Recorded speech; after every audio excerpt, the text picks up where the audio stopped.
From Fox 8 Sports, this is the Overtime Podcast.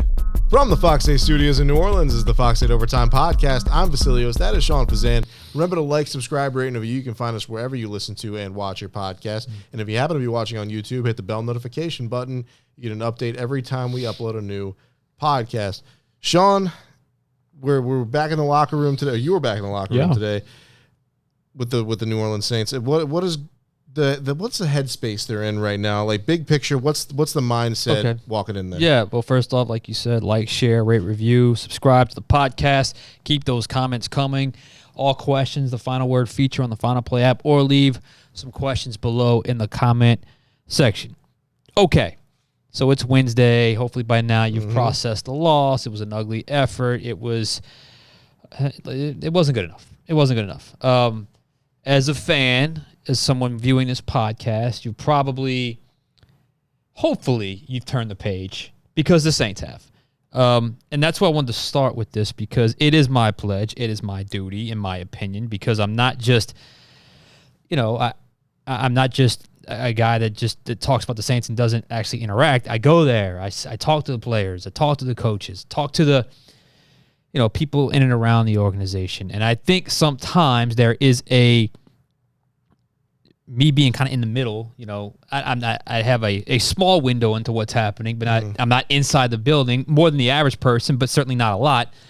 A little bit of a peek of sort of the headspace, as you mentioned, the state of the Saints. I don't want to just be a guy that just rips off hot takes all the time without trying to give some sort of accurate picture of what I believe is going on. And frankly, my perception on how things are with the Saints is simple.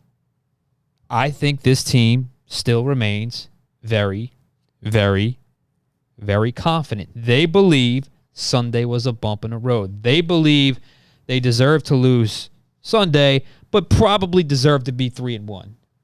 Let me rephrase that. Probably should be 3-1. I don't want to get into what deserved and all that stuff. But look, they believe in 3 games they were winning. They should have been 3-0. Now they're 3-1. It is what it is. So basically, there is an urgency about their current situation, but they don't view 2-2 the way a lot of the fans are viewing 2-2 right now. Derek Carr even articulated that today beautifully when he said, "I've been 0-10 before the start of the season. This ain't nothing." So there is that level of, we got this, we're going to be okay perception or sort of vibe. But in saying that, there has been a feeling of urgency, of sense of urgency to get things back on track, because you don't want to fall behind. You don't want to start losing games, and just the sour taste in your mouth when you don't play well. So I think, all that to say, I think this team feels like they can get this figured out and get this thing back on track, and get it back on track very quickly. And when I say very quickly, I mean Sunday against the New England Patriots. That probably doesn't make any of you feel better, because all you see is 2-2, and all you see is a loss. And believe me, we're going to talk about some of their issues here in a second. But take that information, take what you will from that information. I feel like it's part of my responsibility, because I have that little bit of a window into the organization, to just articulate where I believe they think they are. And that's where I think they stand. And, Derek Carr said something interesting today. He said, by the time we talk to you guys on Wednesday, we are so far past the Sunday loss that we almost have to backtrack to kind of remind ourselves what had happened, because there's a compartmentalization thing that happens, and then there's just a outside world, inside the organization. It can be just 180 in terms of the panic, the fear, and the actual reality of what's happening. So, like I said, take that what you will, because but I do feel like it's important to explain the mindset 4 games in, because I do think they still feel very confident in their team, and very confident in even their offense, despite some struggles. But I do think the seat's obviously warm for Pete Carmichael, and there is an immediacy, a sense of urgency to that side of the ball. So, looking at this week, it's all been about the offense. I mean, we've had questions directed at Pete Carmichael. We've had just talk all week about how inept this offense looked the last few games. And I directed the stat to you on our last episode where they're averaging under 14 points per game offensively. By the way, the Patriots offense, not so hot themselves. No. Given they have played more difficult defenses. But my point is, combined, the Saints and Patriots have scored 117 points on the season. That's both of them together. Oof. For reference, the Dolphins, now given they are one of the higher scoring offenses in the league, 150 by themselves. Yeah. Now, should we be preparing for the worst with the Saints this weekend, or do we think they're going to improve? And if they are going to improve, what do they need to improve on? All right. That's a mouthful. That's a lot. That's a lot right there, but I love it. Okay. So, again, I deal more in reality, more in, okay, the Saints are not making a change at quarterback. They're a quarterback, a coordinator. They're sticking with Pete Carmichael. Mm-hmm. Okay, so that's the reality we're working with right here. I know many of you watching right now are throwing your hands up. I can't believe they're sticking with Pete Carmichael. I can't believe they're sticking with Pete Carmichael. There is merit to that. Absolutely is merit to that because you've seen what's happened the last season and a half with Pete Carmichael calling the plays. You've seen it. But the reality is they have decided now is not the time to make any move. They feel like they can get better. Okay, so what has to happen? Urgency on everything. Detail on everything. On every single play design. Every single play you install. What am I trying to accomplish? Who am I trying to accomplish it with? Is that correct? Is that meshing? That's really what all it is. Right. It's running the right plays. What are you trying to get accomplished on that play? Do I have the right guys to run that play? And do I have confidence in it? It seems simple. I think they've complicated it a little bit, but that's where I think the wires have gotten crossed a little bit because, okay, what can you do from a creative standpoint? Can you add more motion? Okay, that seems to be the thing everyone wants to talk about, add more motion. Okay, that's fine. Add more motion, whatever the case may be. Add a few different formations, whatever the case may be. But I actually think they can pull back some things. And I've already mentioned it. When I talk about what am I trying to accomplish, who am I trying to accomplish it with, personnel groupings. Look closely at the personnel groupings. And we can't just have a different personnel grouping for the sake of having a different personnel grouping. If it's not going to accomplish what you want to accomplish. That's where you're at. Because I understand the theory in a lot of personnel groupings and a lot of different people on the field. So, the defense doesn't necessarily get a read on what's coming based off certain groupings. But I guess the fear with that is sometimes you can get bogged down with information. That's really what it feels like, doesn't it? It just feels like they're playing like bogged down, like they're trying to process too much. Yeah. Because it ain't this hard. We've already said we've seen it in motion. Like we've said this so many times. I mean, it's not supposed to be this hard. So to me, take a close look at your personnel groupings. Get very detailed in what you are and are not doing. And then the other thing, run the football. I am telling you, run the football. They had to have seen the same film I saw. The run game is there. You've got Alvin back. He's got fresh legs. You got an offensive line that seems to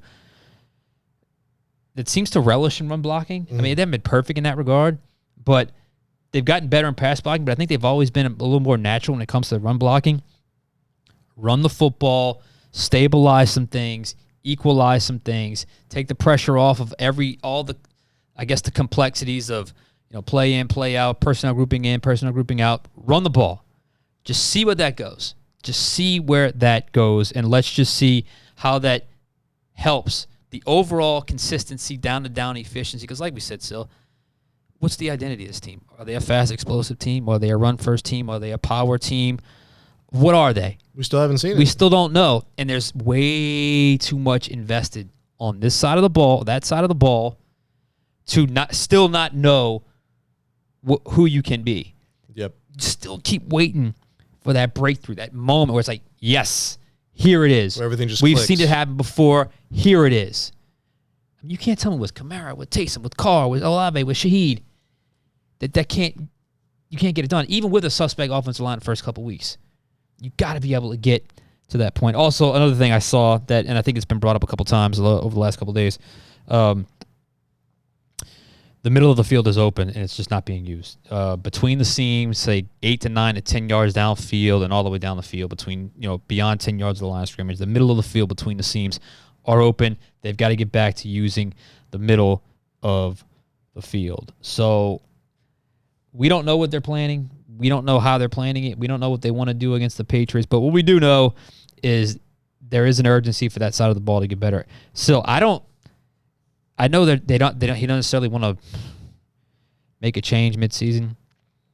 But the ironic thing is, the last time they made a change midseason, it was to drop Rob Ryan to promote Dennis Allen to defensive coordinator back in, was it 2015 or 2016? Worked out pretty well. But you can't score 10 points in New England. If that happens, you've got to make a change. Yep. You just have to. So that's just the cold, hard reality of the situation.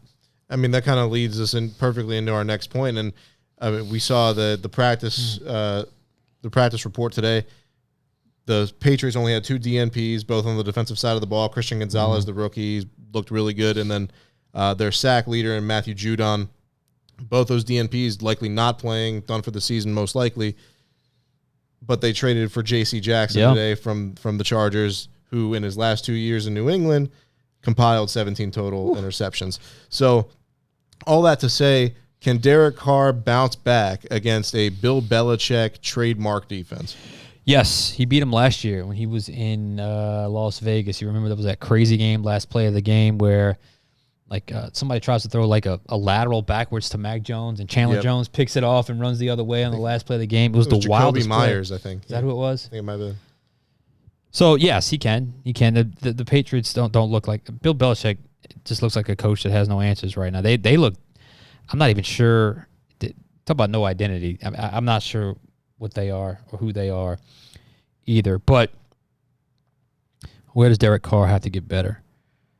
I think the first step was clear today, believe it or not. He practiced today on a limited basis. He probably got way more reps than he did. Well, I know he did. He didn't practice until Friday last week, and I will continue to say – the practice reps, or lack thereof, played a bigger role in his performance Sunday than the shoulder. Well, he's healthier than where he was a week ago at this time, obviously, and he's getting more practice reps. That is huge. That is huge because, as we mentioned, the only game where they truly lost and got their butts whipped was the week where they had a screwed up week of practice because their starting quarterback didn't. His injury hovered over what was going to happen that week. Yep. Those other things. Trust your guys up front. Trust your guys up front.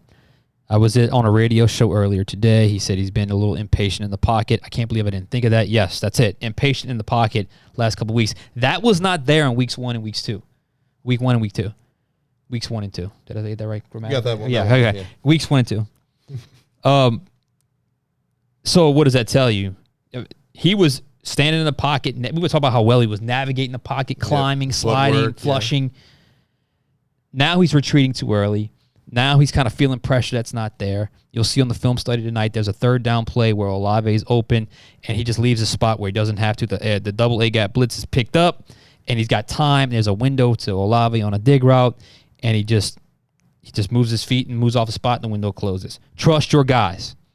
You can do it again.